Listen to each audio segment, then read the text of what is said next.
The glow of the monitors in the basement of the network's Manhattan headquarters bathed Elias Thorne in a sickly blue light. As the lead data analyst for the Vance Sterling Show, the highest-rated primetime political commentary program in the country, Elias's job was simple: find the numbers that proved Vance was right. Usually this was easy. Politics is a game of statistics, and statistics can be tortured until they confess to anything. But tonight, the request sitting in his inbox was so absurd it made his temples throb. The email sender was Vance Sterling. The subject read, "The Swift PSYOP. I need the data by 4 p.m. Elias rubbed his eyes and read the body of the email. Vance wanted a comprehensive data profile proving that Taylor Swift's unprecedented cultural dominance, her record-breaking tour, and her mobilization of young voters were not organic. He wanted Elias to find the digital fingerprints of the Pentagon, the CIA, or some shadowy Democratic super PAC orchestrating her success to brainwash the American youth. "You've got to be kidding me," Elias muttered to the empty room. He pulled up the data. The weekend passed in a blur of gray static.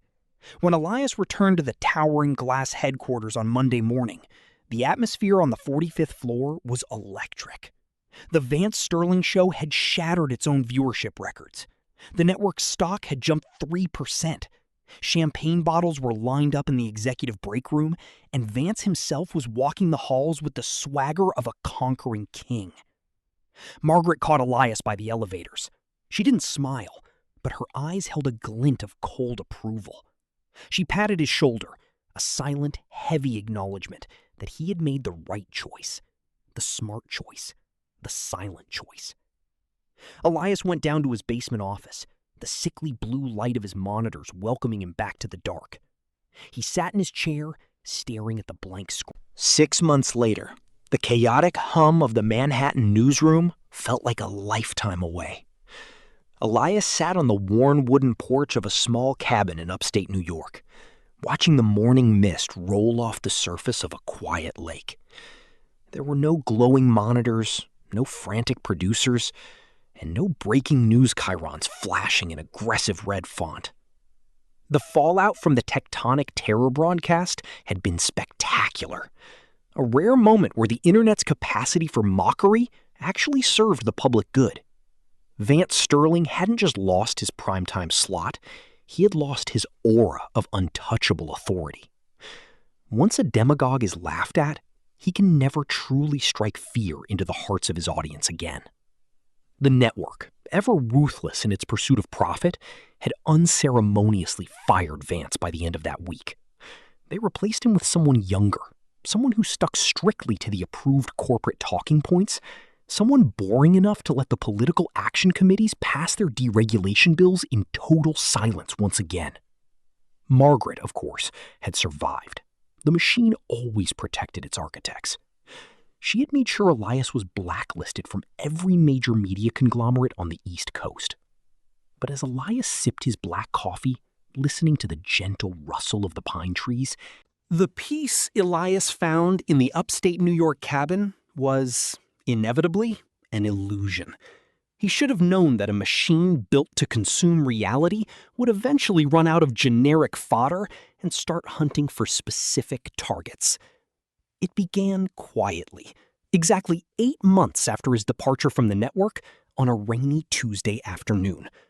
Elias was wiping down the chalkboard in his empty classroom, the lingering scent of chalk dust and old wood providing a comforting grounding to his new life.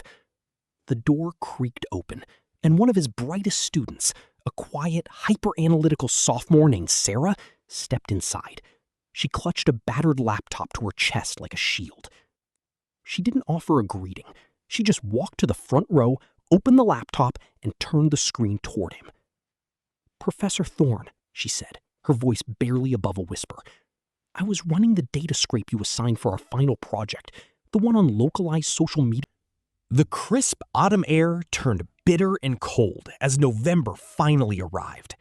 The election passed with a strange, eerie quietness.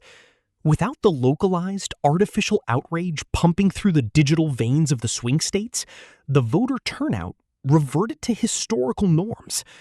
People voted based on local issues, economic realities, and traditional party lines, rather than a manic, synthesized fear of a pop star stealing their land.